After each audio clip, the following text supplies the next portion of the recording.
I am an old man. Not as old as the sea, but old enough. I can hear the surf hammering at the beach near my house on the coast of France.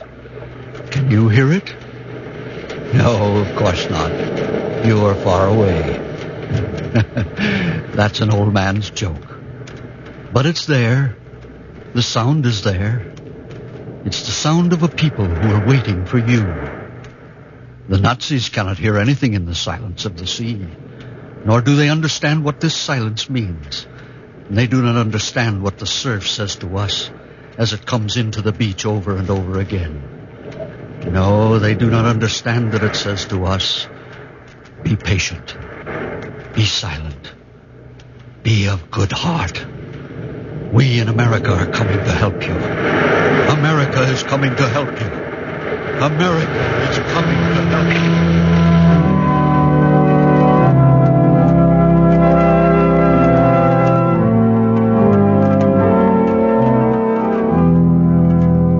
The National Broadcasting Company, in cooperation with the Council on Books in Wartime, presents the 45th in its series, Words at War. Tonight we bring you a radio adaptation of a novel that was written in Nazi-occupied France. It is entitled The Silence of the Sea, the story of an old Frenchman and his niece, and of the German officer billeted in their house. The old man tells the story, starting from the day the Nazi officer comes to occupy a room in his house.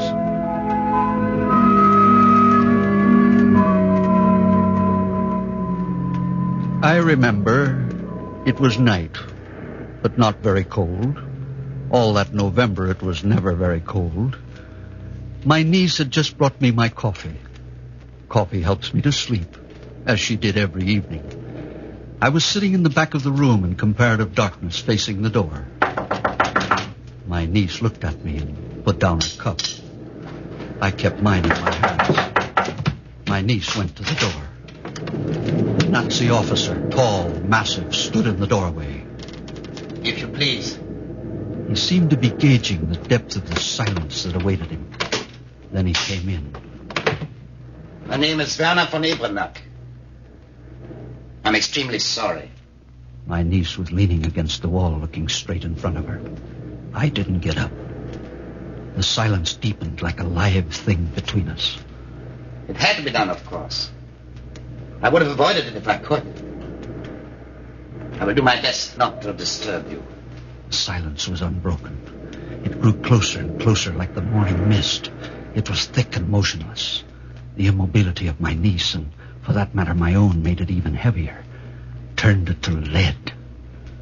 The officer stood without moving, till at last I saw the beginning of a smile on his lips. I could go up to my room now, but I don't know the way. My niece turned, went up the stairs, and the officer followed her. I noticed that he was lame in one leg. I heard him going up the stairs.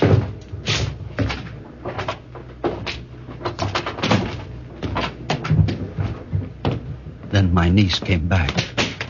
She picked up her cup and went on drinking her coffee.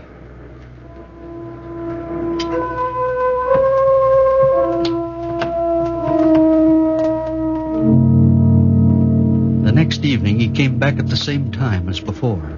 I'm afraid I'm disturbing you. If you would rather, I will come in through the kitchen, then you can keep the door locked. I wish you a very good night.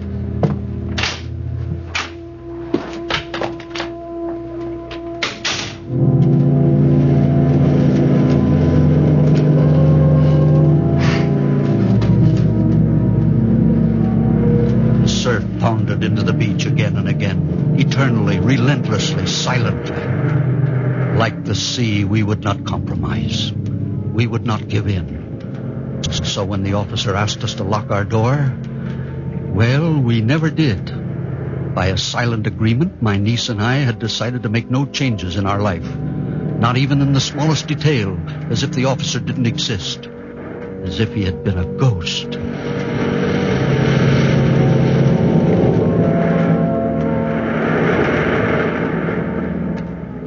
For a long time, for more than a month, the officer came back at the same time, and the same scene would take place.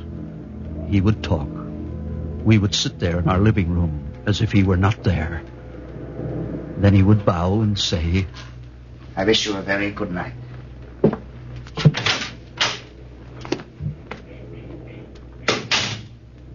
But one evening there was a change. Everything changed abruptly. Outside, a fine snow mixed with rain was falling, terribly cold and damping. On the hearth I was burning the heavy logs which I kept especially for nights like this. Then he came. Excuse me. I'm feeling cold. I got wet through and my room's very chilly. I will warm myself at your fire for a few minutes. He crouched by the fire and his eyes rested on my niece. He looked at her for a long time. Then he looked away. I'm a musician. My niece went on with her knitting. I'm not a performer. I'm a composer. That's my whole life. And so it's comical for me to see myself as a man of war. Yet I don't regret this war. No, I think that great things will come of it. Oh, forgive me. I may have said something to hurt you. But I was saying what I think. And with sincere good feeling. I feel it because of my love of France. Great things will come of it for Germany and for France. I think that the sun is going to shine over Europe. I wish you a very good night.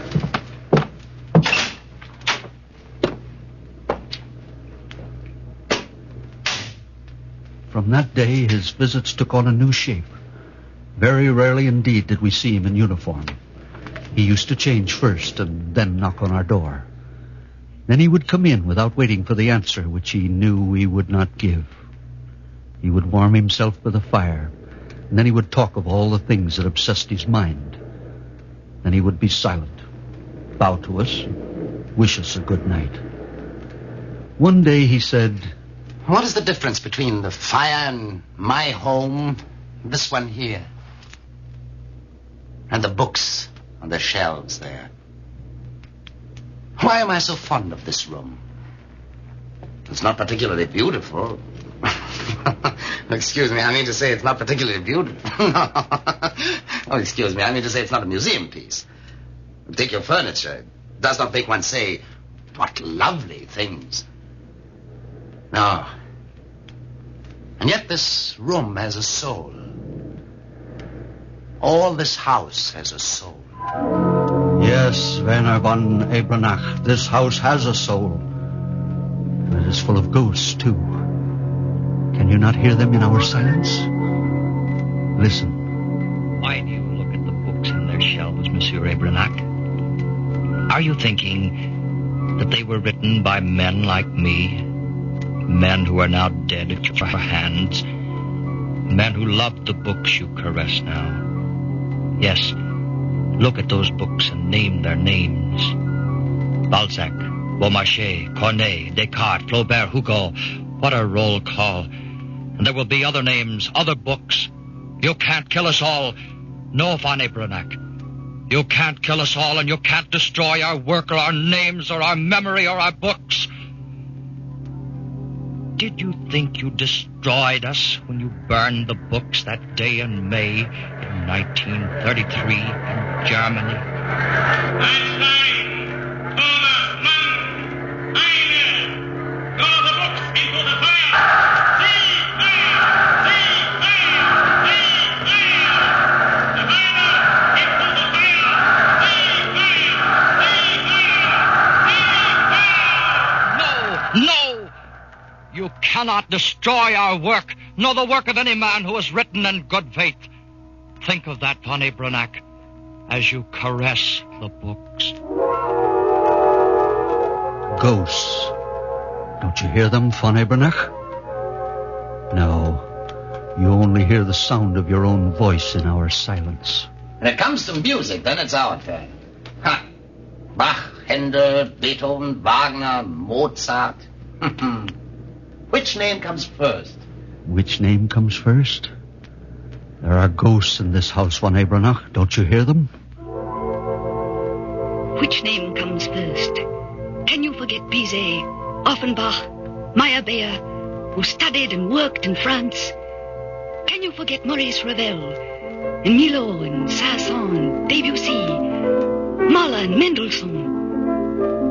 Or do you remember only the ugly voice snarling? Verboten! Verboten! Verboten! Do you think you can stop the music? Which name comes first? Does it matter? Do you think you can take the culture of a nation by the throat and choke it to death? Choke it into silence? Don't you see? We are here all around you. Our writers, our musicians, the living and the dead. We are like the sea. You cannot forget us. You cannot silence us forever.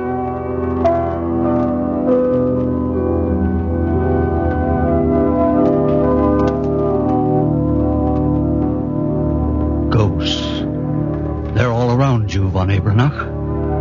But all you can hear in the silence is the sound of your own voice. Now we're at war, but this is the last time. We won't fight each other anymore. We'll get married. Germany and France. Yes, when we entered Saintes, I was happy that the population received us well. I was very happy. I thought, this is going to be easy. And then I saw that it was not that at all. That it was cowardice. Oh, I despise these people. And for France's sake, I was afraid. I thought, has she really got like that? Oh, no. I have seen her since. Now I'm happy at her stern expression. He was looking at my niece, at her closed, obstinate, delicate profile. She continued knitting, and he continued his monologue. I'm happy to have found here an elderly man with some dignity. And a young lady who knows how to be silent. We've got to conquer the silence. We've got to conquer the silence of all France. I'm glad of that. Conquer this silence? Perhaps you have forgotten the day, von Abernach, when the hostages were ordered to the square to listen to a speech. But we have not forgotten. Honey! Are you all right? Pierre, they hurt you. Oh, Pierre. No, we have not forgotten. When the hostages were lined up and the speech turned out to be...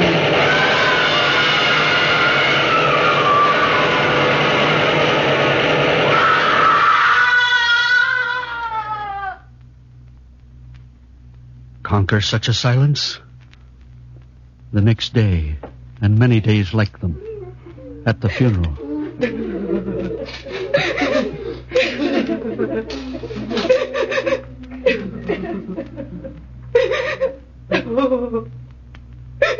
Everyone looked at the woman who was crying alone. And when she saw that she was alone in her crying, she stopped. And she was no longer alone in the silence of that graveyard.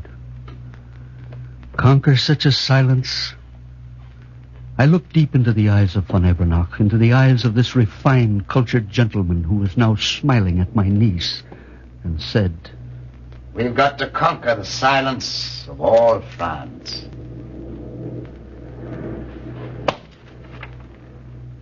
I wish you a very good night.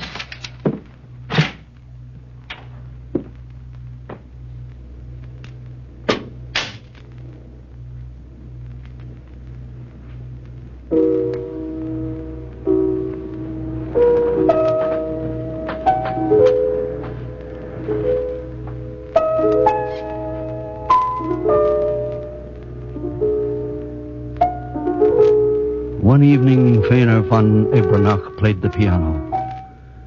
Perhaps as an accompaniment to his interminable monologues. Perhaps with the thought that we could meet on this common ground. That for once we would answer. That for once we would speak.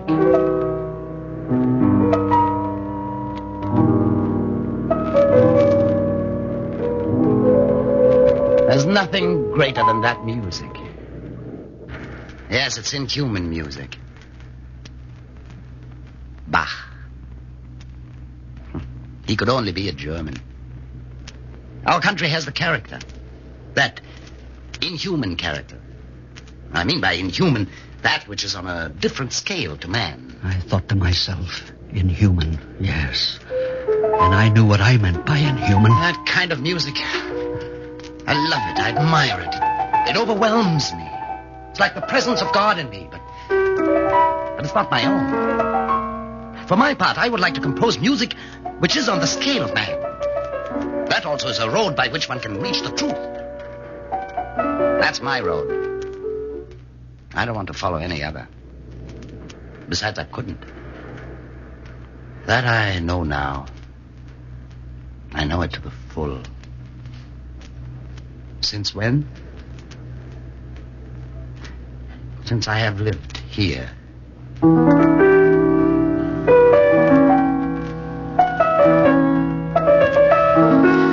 Now I really need France. But I ask a great deal. I ask a welcome from her. I looked at my niece. She pulled her eyes away from him as if with a great effort and busied herself with her knitting.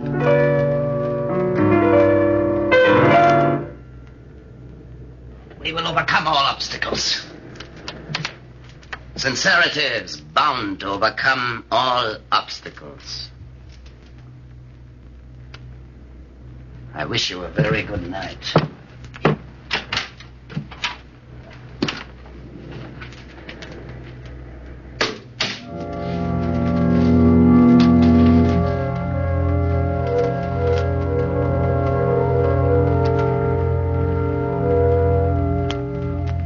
I can't remember today everything that was said during the course of more than 100 winter evenings, but the theme hardly ever varied.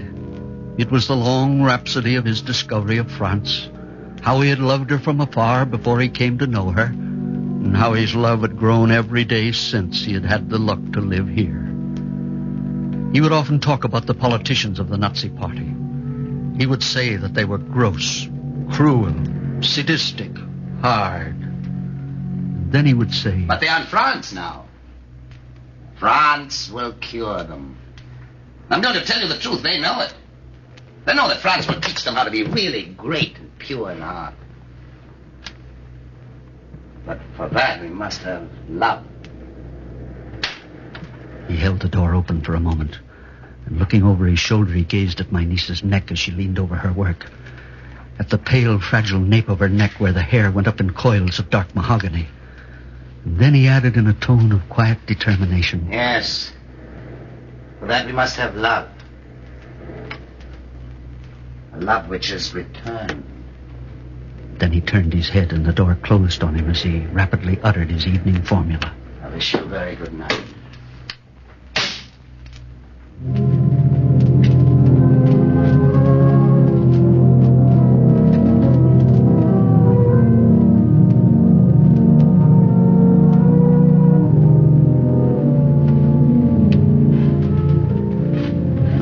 Spring days came at last. Always in the background we could hear the surf booming on the beach. And always in the background of our silence, Von Ebranach could hear something he couldn't understand. Sometimes he played the piano when he talked. Sometimes he would pause and cock his head like a dog who hears something strange and far away, as if he were trying to hear something in that room in which the three of us sat night after night. One night he said, I feel sorry for the men of Vichy. A leader who has not his people's love is a very miserable little puppet. But there had to be someone who would agree to sell his country. Because today and for a long time to come, France cannot fall willingly into our open arms without losing her dignity in her own eyes. Often the most sordid go-between is thus at the bottom of the happiest union. Well, the go-between is none the less contemptible for that, nor is the union less happy. Well, I'm going away to Paris for a few weeks. I expect to see my friends there. I'm sure that many of them will be there for the negotiations which we are conducting with your politicians to prepare for the wonderful union of our two countries. So I shall be, in a way, a witness to the marriage. I want to tell you that I'm happy for the sake of France, whose wounds will thus be so quickly healed. But I'm even happier for Germany and for myself. No one will ever have gained so much from a good deed as will Germany by giving back to France her greatness and her liberty. I wish you a very good night.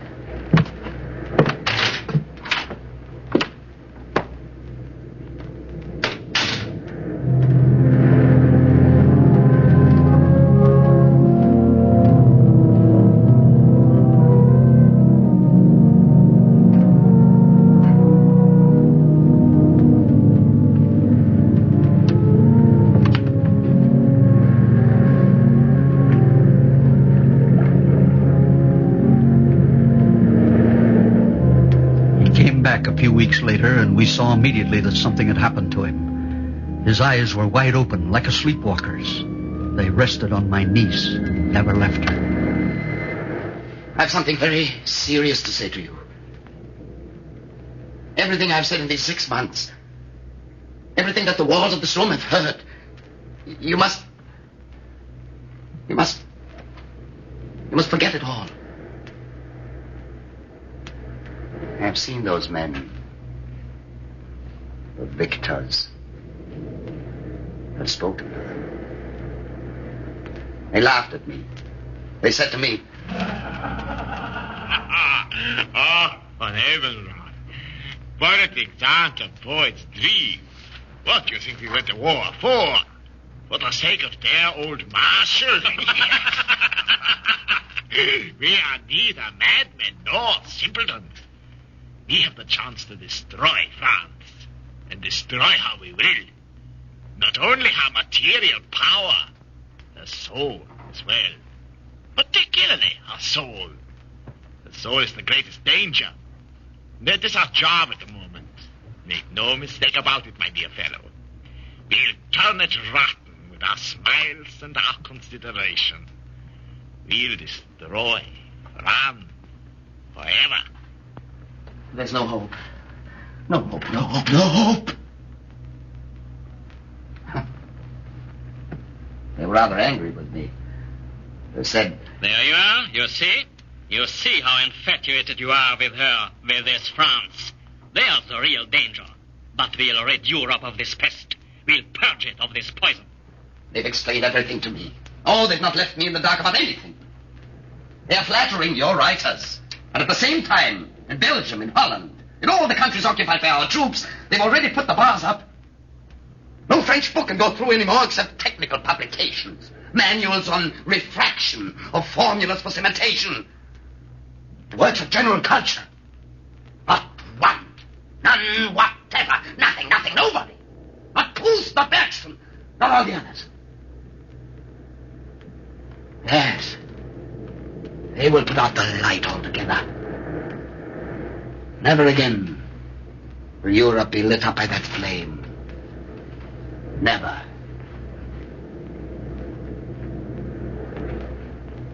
I have applied to be transferred to a fighting unit. I'm authorized to set off tomorrow.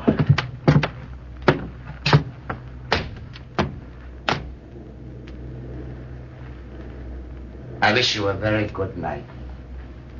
I thought he was going to leave us and go to his room, but not at all. He was looking at my niece. He looked at her and whispered, Adieu.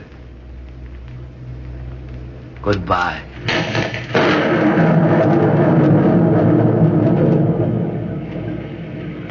He did not move.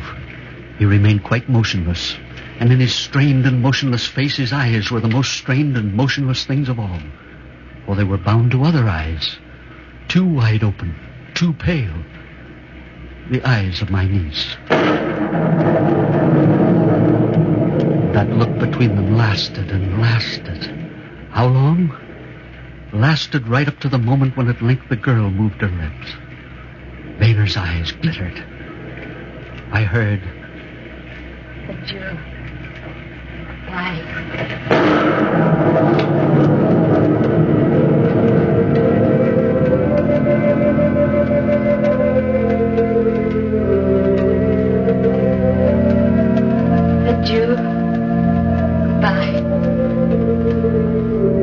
could not have heard the word if one had not been waiting for it. But at last I did hear it. Von Abernach heard it too, and he drew himself up, and his face and his whole body seemed to relax as if they'd taken a soothing bath. He smiled, and in such a way that the last picture I had of him was a smiling one. Then he continued up the stairs, and his steps died away in the depths of the house.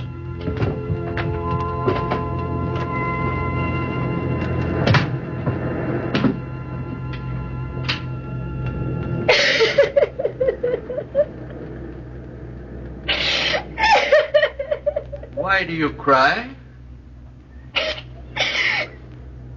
I am sorry for him. And for the civilized men who are sorry. And yet, men like him, civilized men who feel that they are better than the Nazis, than the fascists, civilized men who work for the fascists, men like him, they are the worst. They are worse than all the beasts. They, the intellectual ones, the brainy ones, the artists, they are truly murderers. Then why do you cry? I don't know.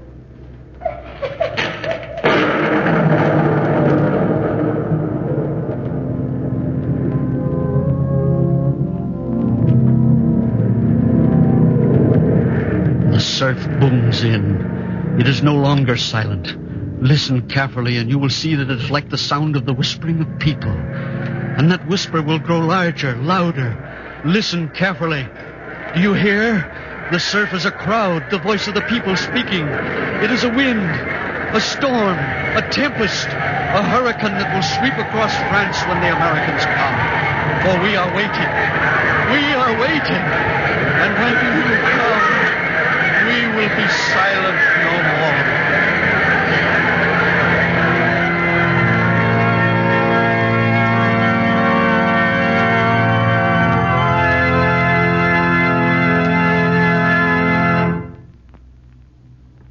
As the 45th program of the Words at War series, we have presented The Silence of the Sea by Vercors, translated from the French by Cyril Conley.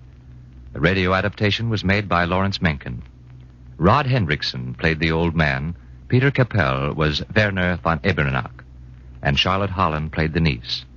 Others in the cast included Eleanor Sherman, Jay Wesley, Barry Kroger, and Martin Brandt. The music was arranged and played by William Meader at the organ and Arthur Balsam at the piano. The entire production was under the direction of Anton M. Leader.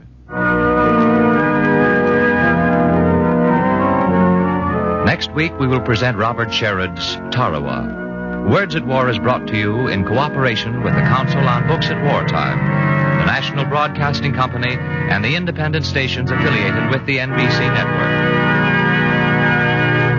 Jack Costello speaking. This is the National Broadcasting Company.